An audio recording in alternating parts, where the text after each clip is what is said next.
Dear chess friends, welcome to your of Chess channel and welcome to the absolute stunner of the round 7 of the Qatar Masters in 2023. We have here Magnus Carlsen against Murali Karthikeyan from India. This game I think is again sort of a game that I think everyone will talk about in the next couple of days. Murali Karthikeyan, don't forget about it, it's a strong player, he's really a great tactician.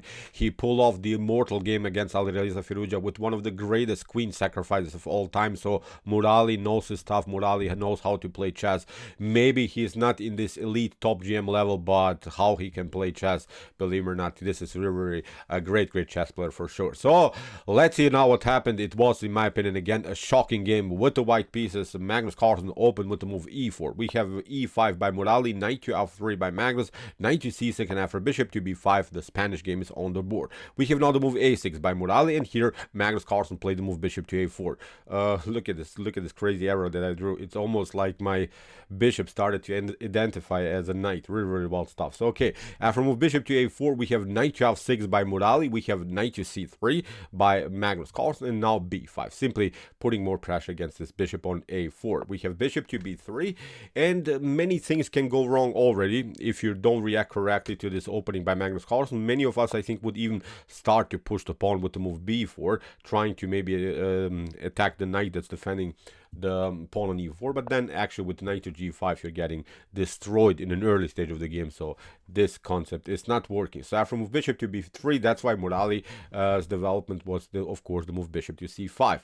What should white do? Many options are there. Knight to e5 has been played many times. After knight to e5 d4, the fork of black of course loses now also the piece, but can actually fix the structure with the move d6. Black should be also here perfectly fine. So that's why after move knight to d5, again another method that you could do is of course knight to e4, but knight to e4 is again a dirty opening trap that you should not play here from black's perspective. Then you get d4. White simply sacrifices another pawn. It comes with the tempo. That's now the most important thing. And after something like bishop to d4, knight to d4, knight to d4, we get this one. Queen to g4 is winning the game. The knight is hanging on e4. If you step back, then simply will pick up the pawn on g7. So it's a devastating position for black. I think in the next couple of moves black can resign. Really tricky stuff already by Magnus Carlsen. He's trying now to provoke here Murali, but Murali is playing normal chess. He's playing first of all the solid d6. This is the way to go. We have now c3 by Magnus Carlsen. Now Murali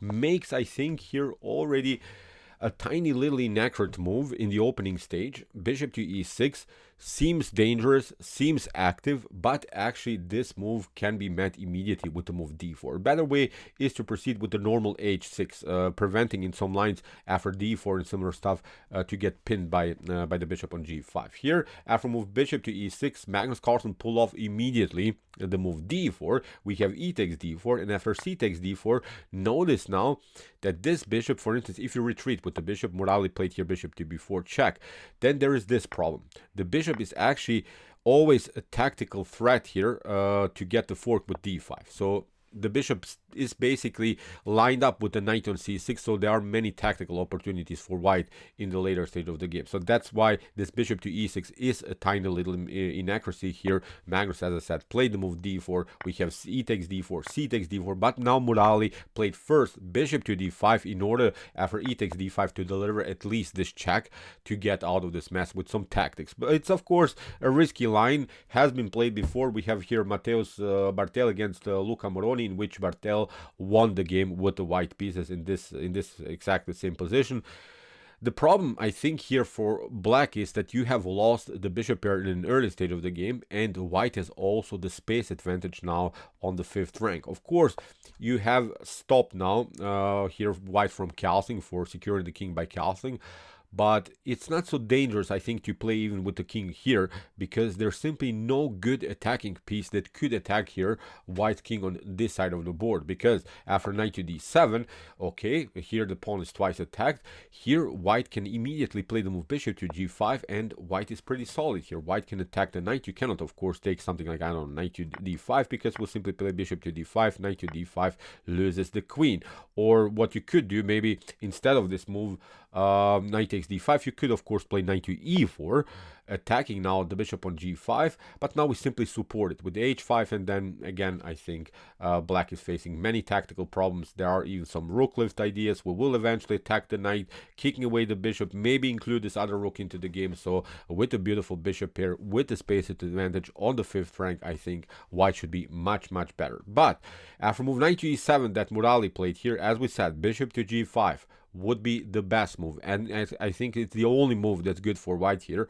Magnus pulled off now a huge inaccuracy in the early stage of the game. He played on the move queen to d3, allowing here Murali to pick up now the knight on d5. But here, what should you do? Murali played, I think, again a solid line, queen to d7, although knight from e to d5 is also perfectly fine, because when we take out now the knight on d5, the issue here for white is that you can never kick away this powerful knight from d5 with your pawns. You have already played with your e pawn, you have already played with your c pawn, so you cannot advance any pawn. So this will be, I think, a beautiful fixed structure, and later we can even support it further with the move c6. We can, I think, have a great grip around the square d5. Maybe the king is a little bit vulnerable, but we have to say it, white king is also not on the optimal square, so this was also maybe a way to go for Murali. But he played queen to d7. Nothing wrong also with queen to d7, but I think taking out the pawn is also perfectly fine. Or maybe at least play the move h6, preventing bishop to g5. But now after queen to d7, again Magnus had now the chance to play the move bishop to g5. Now after something like knight from after d5 or something, now he can maybe make further progress with h4, h5 and similar stuff. But still, messy position. In the beginning, Magnus, I think, should have played bishop to g5, pinning at least one of these knights on f6 and also on e7. After move queen to d7, Magnus goes all in. He's saying here, I'm not satisfied maybe with the outcome of the opening, so at least I'll try to do now a dynamic position. But now Murali is not allowing bishop to g5 anymore. Now enough is enough, he says. Now there's simply no possibility of bishop to g5. Magnus expands simply further here on the king side, and now Murali finally takes out now here the knight on d5. This is the way to go. This is a perfect position now for black. This is a position in which the bishops have their activity, but it's hard to kick away this powerful defensive knight from d5, especially because also the knight is supported here by this other knight. There are also opportunities c5, c4 and similar stuff. So from this point on, I think black is here slightly better. So here after move rook to h4, Magnus is announcing a dynamic game. Basically with this, it's sort of a poker move, I would say. It seems so that this move is dangerous and that you should not castle kingside because we have played maybe a dangerous rook lift. But this was, as I said, simply sort of a poker move here by Magnus Carlsen, because actually kingside castling is here perfectly fine. Because there's simply no good way for white to include the rook into the attack. You cannot play rook to g4, the knight is controlling that. So you cannot do so much. You cannot activate your pieces in a good way. You're trying maybe to play something like a3 with step back, maybe bishop to c2, building a queen and bishop battery. But now look at this. Rook from f2 e8 can be played. The knight is still powerful on d5. We will eventually break and enter also with the move b4. If necessary, we can also escape maybe if something goes wrong here. But I'm not sure how white would continue here this attack, maybe trading off the queens on f5, but if you trade off the queens, black is simply up a pawn. So there is maybe a feeling here from black's perspective that this could go wrong, because many pieces are attacking now black's king. But this was the way to go for Murali. But after rook to h4, he played also the solid queenside castling. But the engine doesn't like so much this move, simply likes more kingside castling, because when you castle queenside now like Murali, you have several weaknesses here already. The structure is already advanced. a6 b5 can be broken. You have c6 b7 weaknesses, so you have many weaknesses in front of the king. I think kingside castling was more secure here for black.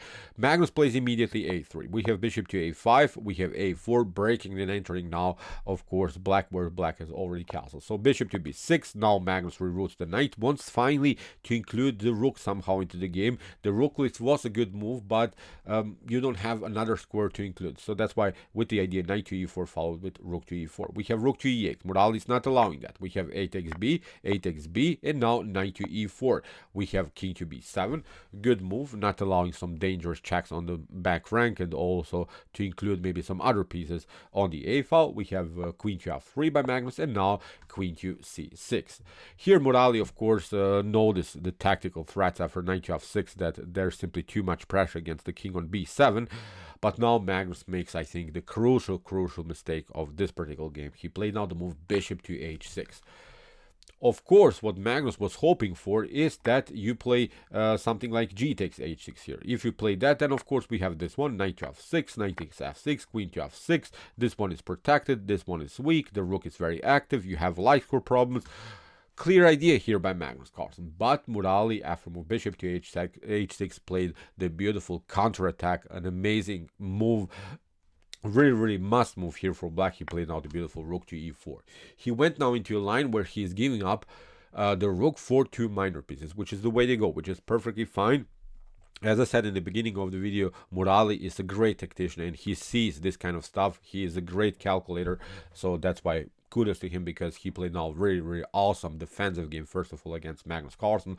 What should Magnus do? Magnus goes, of course, with rook to e4. We have now this one, g takes h6, and now rook to e1. So, okay, let's stop and evaluate a little bit the position. Still, the position is dangerous for black, because black still has this light square problems, and white still has this light square bishop. In some lines, the king could be endangered.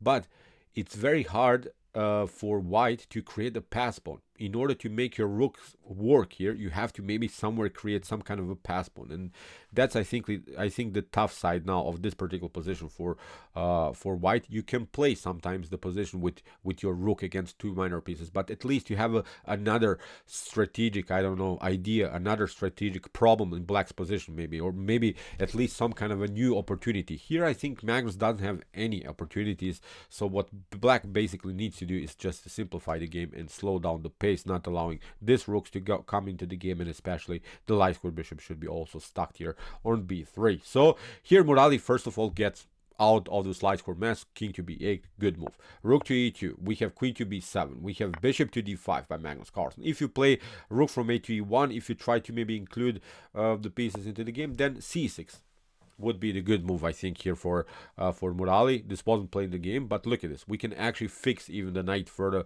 with the move c6, and now there are even no light square problems in black's position, so good position then it would be. So that's why Magnus went with bishop to d5. We have knight to d5, queen to f7, c6, again with the same idea, fixing the structure, and now Magnus goes into this line, hopes that he could get something out of this 3 versus 1 pawn majority, and with the support of the rook.